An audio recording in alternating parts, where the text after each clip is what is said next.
In this video, we'll learn how to change your field of view on Fortnite PC. So in Fortnite, in order to change your field of view or FOV, it is very simple. So after getting into the game, all you need to do is press the escape button. After that, you need to click on the gear icon from the bottom right hand side of your screen. Now after coming to the settings menu, you need to navigate to the games tab. Under the games tab, you need to scroll down until you find the extra game option tab. In here you will see the minimum field of view and the maximum field of view.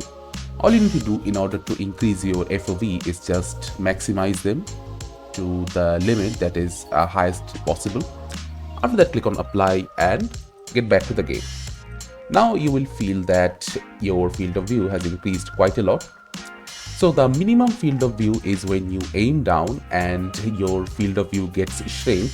It is the limit which it can shrink down to.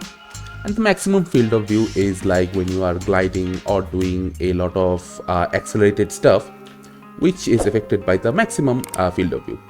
So this is how you can easily change your field of view in Fortnite and enjoy. Thank you for watching. Subscribe to our Topical Talks channel for more videos.